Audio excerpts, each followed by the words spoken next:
यहाँ पे जो स्पेशली अब लोग हैं, बच्चे हैं, ये रोड पे हैं, ये ब्रिजेस पे हैं, श्राइन में हैं, तो उनको बड़ा अजीब लगा। तो अदर प्राइवेट इंस्टीट्यूशंस हैं या गवर्नमेंट स्कूल्स हैं, क्या वो ये सर्विसेज प्रोवाइड कर पा रहे हैं जो आप कर पा रहे हैं? 2000 में हमने इस ऑर्गेनाइजेशन को स्टार्ट किया 3 बच्चों से, जो हमने डाउनटाउन से आइडेंटिफाई किए थे। तो अल्हम्दुलिल्लाह आज की डेट में Chhote Taare is a big organization right now. ऐसे बच्चों की तादाद बहुत बढ़ गई है जो हमारे जम्मू कश्मीर 35 साल 30 साल जो हालात यहाँ खराब रहे, उसका भी एक बहुत बड़ा कंट्रीब्यूशन है उन हालात खराब होने का, जिसकी वजह से इन बच्चों की तादाद बहुत ज्यादा बढ़ गई है। Physiotherapy, speech therapy, special education, behaviour modification, counselling, transport तक उसमें है। फैसिलिटी अगर एक ही अम्ब्रेला के तहत मिले इस बच्चे के लिए, वो सब बहुत कुछ है।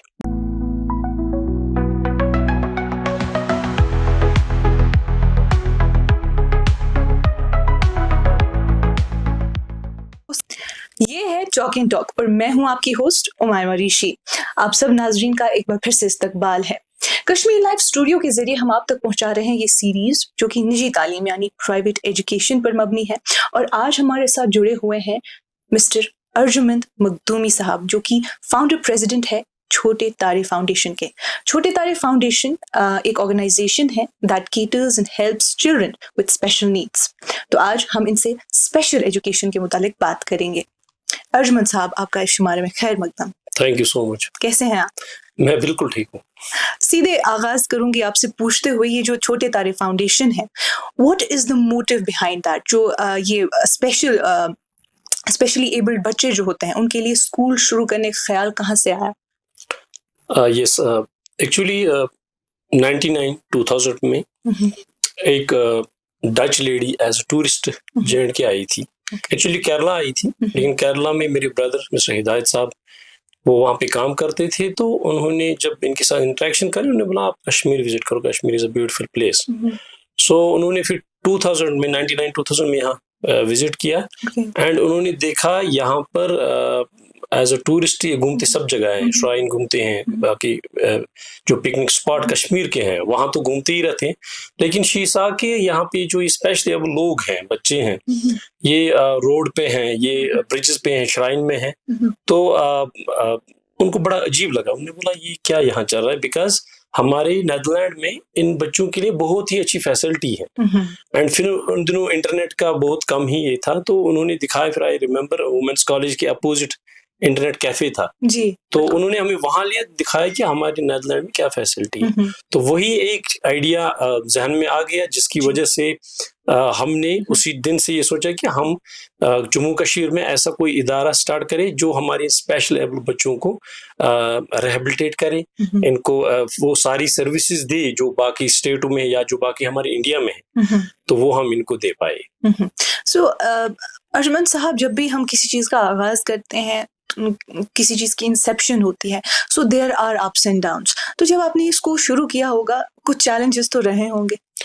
चैलेंज नहीं, बहुत चैलेंजेस रहे, बिकॉज यहाँ की जो सिचुएशन, यहाँ की जो हालात थे एट दैट टाइम, एनजीओ यहाँ पे रन करना इट्स वेरी डिफिकल्ट। पहला चैलेंज वही था। वो चैलेंज में आपको ऐसे एक्सप्लेन करूंगा। Was this the first one, first school? Yes, in whole J&K, at that time there was only psychiatric hospital which is in Rahnawari. Okay, Enhance. Yes, no, Enhance तो अब SMH में है, तो recently start हो गया, UNICEF जिसको support करता है। बट रहनावारी में हमारा साइकियाट्रिक हॉस्पिटल जिसको मेंटल हॉस्पिटल कहते हैं। तो बहुत बड़ा चैलेंज था ये, बिकॉज टोटली इनोवेटिव आइडिया हम देना चाहते थे हम अपने लोगों को। तो लेकिन हमने बहुत मेहनत की, मतलब इतना बड़ा चैलेंज था। 2000 में हमने इसको अप्लाई किया, क्योंकि हमारी जो रजिस्ट्रेशन होती है वो होती है इंडस्ट्री एंड कॉमर्स के अंडर, तो वही हमारे रजिस्ट्रार होते हैं। तो हमने अप्लाई 2000 में किया एंड 2006 में this organization get registered under society registration act. तो अब आप खुद समझ सकते हैं कि कितना टाइम लगा, बिकॉज इसमें प्रोसेस होता है, आपको डीसी को अप्लाई करना पड़ता है, इंडस्ट्री को, एसएसपी श्रीनगर, या अगर आपके मेंबर्स 2-3 डिस्ट्रिक्ट हैं फिर तो आपको 2-3 डिस्ट्रिक्ट में अप्लाई करना पड़ता है। हमारे मेंबर्स उस टाइम श्रीनगर एंड बडगाम के थे, तो 2 डिस्ट्रिक्ट में हमें अप्लाई करना पड़ा एंड अल्हम्दुलिल्लाह 2006 में we get NOC from our police and CID, and 2006 में फिर ये रजिस्टर्ड हो गई ऑर्गेनाइजेशन। तो बड़ा चैलेंज था और इनोवेटिव आइडिया था। लोगों को जब हम बताते थे कि इन बच्चों के लिए हम रिहेबिलिटेशन हम इनको कर सकते हैं, इनके लिए स्पेशल स्कूल होते हैं वहां पे जहाँ पे इनको सारी फैसिलिटी मिल जाएगी, तो वो भी समझ नहीं पाते थे। तो बट अल्हम्दुलिल्लाह 2000 में वो स्टार्ट हमने किया। आई रिमेम्बर 5 मई 2000 में हमने इस ऑर्गेनाइजेशन को स्टार्ट किया 3 बच्चों से, जो हमने डाउनटाउन से आइडेंटिफाई किए थे। तो अल्हम्दुलिल्लाह आज के डेट में Chhote Taare is a big organization right now. मतलब कभी कभी जब देखते हैं यकीन नहीं हो रहा है कितनी बड़ी ऑर्गेनाइजेशन है JNK की। जी अर्जुमंद साहब, जब भी हम किसी चीज की शुरुआत करते हैं obviously we need funds, funds are required to run something. तो मुझे आप बताइए जो फीस और एक्सेसिबिलिटी का मसला है वो आप कैसे एड्रेस करते हैं? वो भी एक चैलेंज है। वो चैलेंज क्यों है? क्योंकि अल्लाह ताला जब हम बच्चे खुदा देता है किसी माँ बाप को, तो उसके जहन में होता है ये बड़ा हो जाएगा, क्रंच चला जाएगा, फिर जाएगा स्कूल जाएगा, और अच्छा स्कूल हम इसके लिए दे, तो कोई कमी नहीं रखते हैं पेरेंट्स। लेकिन यहाँ पे चैलेंज है, यहाँ पे चैलेंज है कि माँ बाप पहले ही समझते हैं ये बच्चा पीर फकीर की नजर आज भी इस बच्चे को देखते हैं अनफॉर्चुनेटली। तो वो भी एक चैलेंज रहता है, क्योंकि वो कहीं ना कहीं एक टैबू है, स्टिग्मा है कि इस बच्चे को बस रखो, प्यार से ही रखो, जिसको हाथ मिलाया तो वो अमीर बन जाएगा। ऐसा कुछ है नहीं, ऊपर वाला ने लिखा होता है ऐसा सब कुछ पहले ही। तो फिर माँ बाप को हम वो चीज एक्सेप्ट कराने के लिए पहले हमारी उनके साथ कम्युनिकेशन रहती है, जिसमें हम उनको बोलते हैं कि भाई प्लीज एक्सेप्ट आपके बच्चे में ये प्रॉब्लम है, आपके बच्चे को इस प्रॉब्लम को समझना है, एड्रेस करना है, फिर उसके बाद उस पर हम काम कर सकते हैं। बिकॉज इसमें बहुत बड़ा रीजन होता है कि अगर इस बच्चे के साथ हमने जब जो ही तैयार होता है कि हमारे इंस्टीट्यूशन में आने के लिए, तो फिर अगर हम इसको A पढ़ाएंगे, घर में B पढ़ाएंगे, तो इस बच्चे के लिए it's like a disaster. Because इसके साथ लैंग्वेज भी आपको एक ही करनी है, या तो उर्दू करिए, या तो पूरा कश्मीरी करिए, या तो आप इंग्लिश कर लीजिए। तो ये बहुत इंपॉर्टेंट। तो इस बच्चे के साथ एक ही लैंग्वेज, मतलब जो कुछ कैटेगरी, बिकॉज आज के डेट में हमारे जम्मू कश्मीर में 21 कैटेगरीज हैं। तो और ऐसे बच्चों की तादाद बहुत बढ़ गई है जो हमारे जम्मू कश्मीर 35 साल 30 साल जो हालात यहाँ खराब रहे, उसका भी एक बहुत बड़ा कंट्रीब्यूशन है उन हालात खराब होने का, जिसकी वजह से इन बच्चों की तादाद बहुत ज्यादा बढ़ गई है। तो मुझे बता दीजिए ये जो करिकुलम होता है ऐसे बच्चों के लिए, या जो टीचिंग मेथड्स होते हैं, how do you take care about that? या जो टीचर्स होते हैं उनकी टीचर ट्रेनिंग होती है? हमारा जो स्टाफ है उसमें आप और मैं इस बच्चे को हैंडल नहीं कर पाएंगे। बिल्कुल। उसके लिए हमारे पास बाज़ाब्ता एक रिक्वायरमेंट एम्प्लॉय कैसे हमें लेना है, उसके लिए बाज़ाब्ता हमारा बोर्ड बैठा है, जिसमें हमारे कुछ डॉक्टर हैं, कुछ एक्सपीरियंस लोग हैं।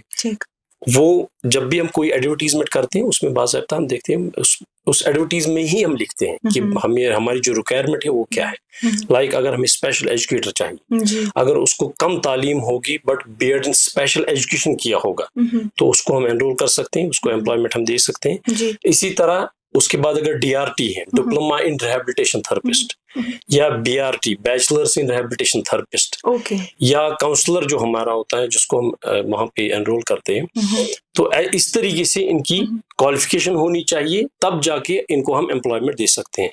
तो आज की डेट में छोटे तारे में अल्हम्दुलिल्लाह we have 156 employees, full time employees with all facility. जो कॉर्पोरेट सेक्टर में एक फैसिलिटी एम्प्लॉयज के लिए होनी चाहिए वो सारी हमारी ऑर्गेनाइजेशन में आपको मिलेगी। जो हमारे HR पॉलिसीज हैं उसमें हमने सारी चीजें, मतलब हमारी फर्स्ट प्रेफरेंस है कि एम्प्लॉय को हम खुश रखें। जब वो खुश रहेगा तब जाके वो अपना 100% देगा। बिल्कुल। आपको लगता है मखदूमी साहब जो गवर्नमेंट स्कीम्स हैं, आर दे गेटिंग, जो इस रिलेटेड गवर्नमेंट स्कीम्स है वो ग्राउंड लेवल पे इम्प्लीमेंट हो रही है, या आपको लगता है जो गवर्नमेंट स्कूल्स हैं वो अपना रोल प्ले कर पा रहे हैं इस चीज में, या प्राइवेट सेक्टर ज्यादा फ्लेक्सिबल है? जब हम गवर्नमेंट स्कूल की बात करते हैं, पहले तो गवर्नमेंट के पास रिसेंटली कुछ मेरे ख्याल से 5-8 साल पहले एक स्कीम यहाँ पे इम्प्लीमेंट होगी, SSA सर्व शिक्षा अभियान, जिनका काम है इंक्लूसिव एजुकेशन। एंड उनका काम है कि जो भी स्कूल्स आइडेंटिफाई हो जाएंगी जहाँ पे स्पेशल बच्चों को हम सर्विस दे पाए, वहाँ उस स्कूल को बेयर फ्री एनवायरनमेंट देना है, रैंप बनाने हैं, टॉयलेट्स उसी तरीके से जिस तरीके की उसकी जरूरत है, ब्रेल होना चाहिए so that to identify, because जो ब्लाइंड हमारे बच्चे होते हैं।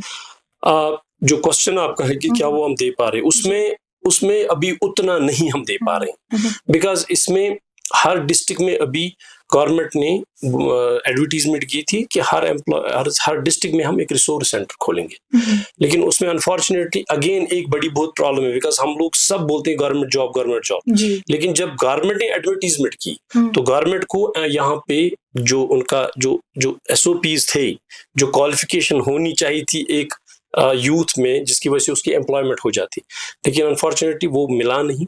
तो फिर इन्होंने कुछ श्रीनगर का पुलवामा लिया, पुलवामा का कुलगाम का शुपियन, ऐसे ही करके इन्होंने उसमें कर ली, लेकिन जो फैसिलिटी होनी चाहिए वो वाकई में अभी नहीं है।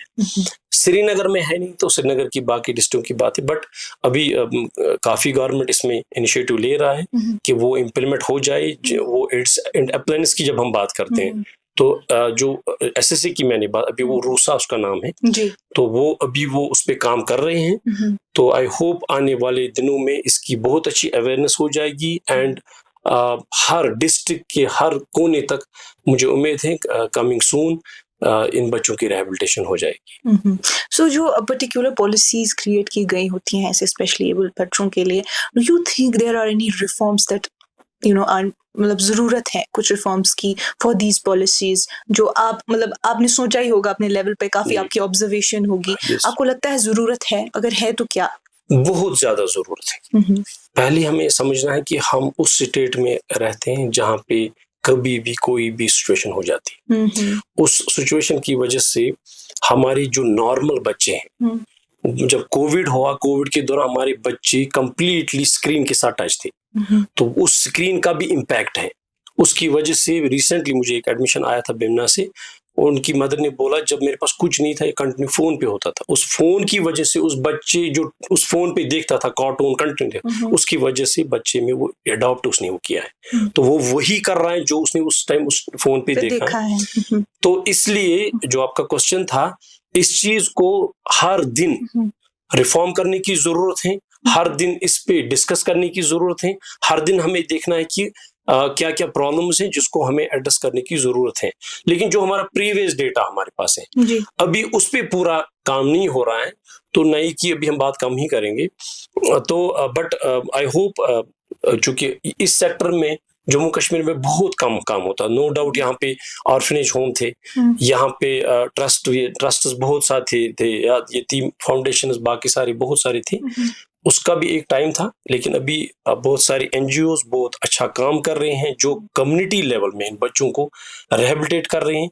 लाइक अगर वो बच्चे की एजुकेशन पे काम करते हैं, उनको आइडेंटिफाई ऐसे बच्चे हो जाते हैं तो इमीडिएटली छोटे तारीख को उसमें इन्वॉल्व करते हैं, तो जिसमें हम फिर उसको आइडेंटिफाई करने के बाद उसमें बाज़ाब्ता एक हमारा एक प्रोटोकॉल रहता है, उसकी असेसमेंट करना, असेसमेंट के बाद हम फिर देखते हैं इस बच्चे को क्या क्या रिक्वायरमेंट है और किस टाइप की डिसेबिलिटी है, क्या उसकी डिसेबिलिटी सर्टिफिकेट है कि नहीं, क्या वो UDID कार्ड अभी गवर्नमेंट ऑफ इंडिया ने यहाँ पे इम्प्लीमेंट जिसके थ्रू हमारे यहाँ बच्चों को स्कीम्स मिल रही हैं। और अच्छी बात ये है कि आफ्टर एब्रिकेशन आर्टिकल 370 हमारे यहाँ नेशनल ट्रस्ट इम्प्लीमेंट होता ही नहीं था, अब वो इम्प्लीमेंट हो गया है, जिसके बिना पे गवर्नमेंट ऑफ इंडिया की पॉलिसी ये है कि एक तो इनको आप स्किल डेवलपमेंट उसी नेशनल ट्रस्ट के दौरान आप, अगर बच्चे की टांगे नहीं है तो लेकिन हाथ हैं, काम कर सकता है, तो उसमें आप स्किल डेवलपमेंट में उसको एनरोल कर सकते हैं, उसको सर्विसेज दे सकते हैं आप, उसमें गवर्नमेंट की तरफ से उसको TADA भी मिलता है। एंड उसके साथ साथ बहुत अच्छी बात यह है कि इस बच्चे को 1 साल में 1 लाख रुपीस मिलता है इंश्योरेंस। उस 1 लाख में उसकी रिहेबिलिटेशन भी है, इमीडिएट अगर खुदा न खास्ते कोई सर्जरी आ गई 55,000 सर्जरी के लिए, फिजियोथेरेपी के लिए है पैसे जो 45,000 है, उसमें फिजियोथेरेपी है, speech therapy, special education, behaviour modification, counselling, transport तक उसमें है। वो सफाइस कर पाता है सब कुछ? चूंकि अब ये रिसेंटली यहाँ इम्प्लीमेंट हो गया, तो जिसकी बिना पे जो छोटे तारीख को गवर्नमेंट ऑफ इंडिया ने रजिस्टर्ड कर लिया एज RO, रजिस्टर्ड ऑर्गेनाइजेशन, तो अभी हम बच्चों को आइडेंटिफाई कर रहे हैं, एनरोल करें, करीबन अभी तक हमने 40 बच्चों को एनरोल करे जिनको ये स्कीम मिल रही है। यस, बातचीत बनी रहेगी। नाजरीन, यहाँ पे लेंगे एक छोटा सा ब्रेक।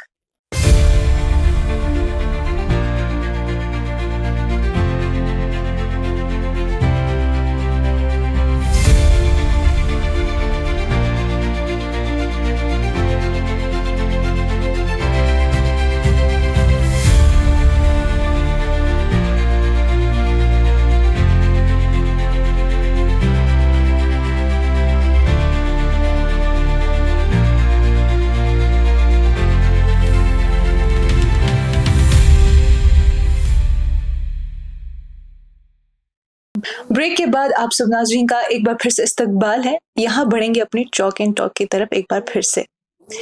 मखदूमी साहब, मेरा एक सवाल है, मैं काफ़ी समय से सोच रही हूँ, चूँकि जो बच्चे आपकी ऑर्गेनाइजेशन में आते हैं they obviously have accessibility to you and you take care of them, but इसके अलावा भी कुछ बच्चे हैं जो शायद आप तक उनका एक्सेस नहीं होगा, राइट? तो जो अदर प्राइवेट इंस्टीट्यूशंस हैं या गवर्नमेंट स्कूल्स हैं, क्या वो ये सर्विसेज प्रोवाइड कर पा रहे हैं जो आप कर पा रहे हैं? अ, जो स्टार्टिंग में हमने बात की थी इंक्लूसिव एजुकेशन की, जी गवर्नमेंट कोशिश कर रही है, लेकिन मैन पावर बहुत कम है जी। और थोड़े नहीं बहुत बच्चे हैं हम्म, जो ये सर्विसेज नहीं दे पाते। ओके। छोटे तारे जो है वो श्रीनगर में है। हम्म, हमारे बच्चे, कुछ बच्चे अभी मेरे ख्याल से 10-15 बच्चे ऐसे हैं जो बारामूला, कपवारा, ऊडी, पुलवामा, उन्होंने अब श्रीनगर में रेंटेड रूम लिए हैं ओके। इस बच्चे के लिए। हम्म, लेकिन सबके पास वैसे वसाइल नहीं रिसोर्सेज है, नहीं। बिल्कुल। जो हमारे बाकी गाँव में बच्चे हैं जी और बिल्कुल। कुछ श्रीनगर में भी जो बच्चे हैं हम्म, जिनको ये सर्विस अभी नहीं मिल नहीं रहा है, मिल उसमें कोई शक नहीं है। जी। तो बट हम लोग कोशिश कर रहे हैं कि हम्म, ऑर्गेनाइजेशन इतनी बड़ी, क्योंकि आपने स्टार्टिंग में सवाल, हमारी जो फंडिंग है वो लिमिटेड फंडिंग है। जी। हमें लोकल डोनेशन आता है हम्म, एंड उसके साथ साथ हमें एक ऑर्गेनाइजेशन है जिसका नाम है child nurture and relief, okay जो यूएस बेस पे है। ओके। तो वो हमें सपोर्ट इस ऑर्गेनाइजेशन को कर रहे हैं, लेकिन वो भी सफिशिएंट नहीं है, हम्म, क्योंकि हम चाहते हैं हर डिस्ट्रिक्ट में हम एक रिहेबिलिटेशन सेंटर खोलें, जिस रिहेबिलिटेशन सेंटर में एटलीस्ट पर डे 100 बच्चों की रिहेबिलिटेशन हो, ठीक। जहाँ पे सारी फैसिलिटी हो, physiotherapist, speech therapist, occupational therapist, special educator, counsellor, ये सारे वहाँ हो, जिनके जैसे छोटे तारे श्रीनगर में सर्विस देते हैं, इसी तरह हम बाकी डिस्ट्रिक्ट में सर्विस दे पाए। ओके। सो यही फ्यूचर है, मतलब आप एक्सपैंड करना चाह रहे हैं अपना जी। छोटे तारे फाउंडेशन? यस एग्जैक्टली, हम चाहते हैं इसको हम काफी एक बड़े मयार पे पहले डिजाइन करें हर डिस्ट्रिक्ट में, जहाँ पे एक पूरी फैसिलिटी हो, जहाँ का एक फ्री स्पेस हो, जहाँ पे इनको मतलब सारी फैसिलिटी हो, जिसमें इस बच्चे को सुबह से शाम तक हम पूरी रिहेबिलिटेशन कर पाए, सो दैट जितनी अच्छी रिहेबिलिटेशन हो जाएगी उतनी इसमें इम्प्रूवमेंट आने की ज्यादा ये ना इम्कान है। ओके। मुझे बात बताइए, ये जो डिजिटल, अगर हम टेक्नोलॉजी के बारे में बात करें, तो ये जो डिजिटल टूल्स हैं, डिवाइसेस हैं या असिस्टिव डिवाइसेस हैं, क्या आप तक उनकी एक्सेसिबिलिटी है? एंड आपको क्या लगता है, डू दे हेल्प इन, अगर इस एस्पेक्ट में बात करें, स्पेशल जो स्पेशली एबल्ड बच्चे हैं? हाँ, क्यों नहीं, उसमें से काफी बेनिफिट हमें रहता है। जो टूल्स यूज करने पड़ते हैं या जो इक्विपमेंट, स्पेशल इक्विपमेंट इन बच्चों के लिए, नो डाउट वो काफी कॉस्टली हमें जम्मू कश्मीर में पड़ते हैं, बिकॉज हमें वो देहरादून, मुंबई, बेंगलोर, दिल्ली से मंगाने पड़ते हैं, काफी एक्सपेंसिव पड़ते हैं। बट जब वो मिलते हैं हमें, जो अभी इक्विपमेंट हमारे पास छोटे तारे में है, तो आप वो देखेंगे उसका इम्पैक्ट बहुत ज्यादा है, उसको हम यूज करते हैं और बच्चों में बहुत फर्क आती है। एंड हम कोशिश कर रहे हैं जितने भी लेटेस्ट फर्दर इक्विपमेंट आते हैं डेली बेसिस पे, तो उसको हम मॉनिटर करते हैं, जो हमें लगता है कि नहीं ये यूजफुल हमारे लिए, तो वो हम इमीडिएटली परचेज करके अपने बच्चों को फैसिलिटी देते हैं। तो इस वक्त आपके फाउंडेशन में लगभग कितने बच्चे होंगे? अभी हमारी फाउंडेशन में माशाल्लाह 100 बच्चे हैं। Okay, great. जिसमें से हमारे कुछ बच्चे हैं जो सुबह शाम आते हैं फॉलो अप के लिए। ओके। मॉर्निंग में वो आ जाते हैं 1-2 घंटे, शाम को फिर 3-3:30 के बजे, बिकॉज हमने उनको एनरोल किया है प्राइवेट एंड गवर्नमेंट स्कूल्स में। ओके, तो वो हमारी बहुत बड़ी सक्सेस स्टोरी है। हमारे कुछ बच्चे हैं जो दिल्ली पब्लिक स्कूल में उनका एडमिशन हो गया है, क्योंकि जम्मू कश्मीर में जब हम इंक्लूसिव की बात करते हैं, आई थिंक खाली दिल्ली पब्लिक स्कूल है जो दर साहब चलाते हैं, वहां पे उन्होंने रखा है इन बच्चों के लिए फैसिलिटी। बाकी अभी गवर्नमेंट प्राइवेट स्कूल में उतनी फैसिलिटीज नहीं है। हालांकि स्कूल हमारे यहाँ बहुत बड़े हैं, काफी नाम है, जहाँ से बच्चे बड़े बड़े डॉक्टर, यस, बड़े बड़े doctor, engineer, IAS, KS, KPS निकल के आए, लेकिन अभी ये फैसिलिटी वहाँ कहीं ना कहीं नहीं है। आई होप आने वाले समय में, क्योंकि बच्चा तो बच्चा होता है, तो हमें सब लोगों को मिल के कोशिश करनी चाहिए कि एटलीस्ट एक क्लास इनके लिए स्टार्ट करें जहाँ 10-15 बच्चे ही कैटर हो जाए, क्योंकि माँ बाप की उम्मीदें बहुत सारी होती हैं, तो घूमते फिरते हैं वो डॉक्टरों के पास, सेंटर्स के पास, लेकिन पूरी फैसिलिटी अगर एक ही अम्ब्रेला के तहत मिले इस बच्चे के लिए, वो सब बहुत कुछ है। बिल्कुल एक सवाब का काम भी है। मुझे एक बात बता दीजिए, आपने बोला लगभग 100 बच्चे हैं आपकी ऑर्गेनाइजेशन में, तो कुछ ना कुछ तो होगा, कोई एक इंस्पायरिंग मोमेंट बता दीजिए जो आपको इन बच्चों से मिला होगा। हाँ, ऑब्वियसली बिकॉज़ मतलब जब मैं इन बच्चों के साथ टाइम स्पेंड करता हूँ, खुद जब मैं बैठता हूँ क्लास में इन बच्चों के साथ, तो वो मोमेंट मेरे लिए बहुत इमोशनल भी होती हैं, लेकिन मैं अल्लाह का लाख-लाख शुक्र करता हूँ कि उसने मुझे इस काम के लिए चुना। बिल्कुल। एंड ऑनेस्टली मतलब दिल पे हाथ रख के मैं आपको बोल रहा हूँ कि जो जो इज़्ज़त मुझे इस काम ने दिया, मुझे नहीं लगता वो इज़्ज़त मुझे कहीं और मिलती। तो माशाल्लाह। मेरे लिए वो बहुत बड़ी बात है। माँ-बाप की दुआ, फैमिली का सही में, सपोर्ट, बिल्कुल। स्पेशली जो मेरे ब्रदर हैं या मेरी जो अपनी फैमिली है, वो इसमें मुझे सब सपोर्ट करते हैं। एंड मतलब मैं बड़ा शाम को बड़ा खुश होता हूँ कि मैंने दिन भर बहुत अच्छा काम किया एंड इसका इंशाल्लाह ऊपर वाला एक अच्छा अजर देगा मुझे। माशाल्लाह। अब बस just before we conclude this talk and talk, जी। मैं आपसे बस एक सवाल पूछना चाहूंगी, मुझे बता दीजिए what is special education according to you? Special education मैं आपको ये ऐसे बताऊं क्योंकि हमारी ऑर्गेनाइजेशन में मेरे ख्याल से हजारों की तादाद में एम्प्लॉयज आए और गए। एक तो जो इस फील्ड में आ जाए वो कोशिश करे ज्यादा से ज्यादा नॉलेज गेन करे एंड हर सुबह वो सोचे मुझे नया सीखना है और मुझे नया कंट्रीब्यूशन देना है। वन नंबर टू, इस सोशल वर्क में बिकॉज ये खदमत खलक है, इसमें कभी उसको ये नहीं सोचना है कि मैं पैसे कमाना चाहता हूँ या कमाना चाहती हूँ, क्योंकि मेरा इसमें बड़ा एक्सपीरियंस रहा। आप अगर काबिल हैं, मैं आपको गारंटी दूंगा आपको दुनिया का कोई भी कोना ढूंढ के लाएगा और आपको उसको आप ही चाहिए और आप ही चाहिए बिकॉज आप में वो काबिलियत है। एग्जैक्टली। तो वो मेरा एक मैसेज भी रहेगा ऐसे लोगों के लिए जो अभी पढ़ाई कर रहे हैं इस चीज के लिए या जो अभी प्लान कर रहे हैं पढ़ाई के या जो ऑलरेडी सर्विसेज देते हैं। इनफैक्ट मेरे खुद के एम्प्लॉयज के लिए भी ये मैसेज है बिकॉज मेरा स्टाफ बहुत अच्छा स्टाफ है, हम पूरा दिन एंजॉय करते हैं इन बच्चों के साथ।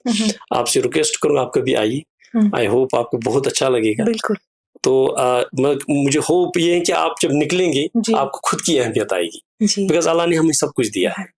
तो अगर सब कुछ देने के बाद भी हम इन बच्चों के लिए कुछ ना कर पाए तो मैं आई बिलीव कि हम लोग डिसेबल है।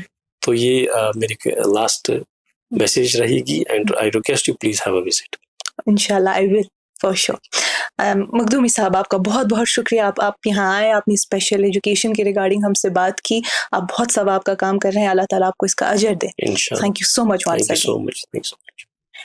नाज़रीन, इस पूरे कॉन्वर्सेशन से मुझे एक क्रक्स मिला, वो ये है कि अल्लाह ताला ने आपको जिस काम के लिए यहाँ भेजा है you are bound to do that. मिलते हैं बाकी टॉक्स में। आज की चॉक एंड टॉक में इतना ही, बाकी मजीद मालूमात के लिए बने रहिए कश्मीर लाइव के साथ।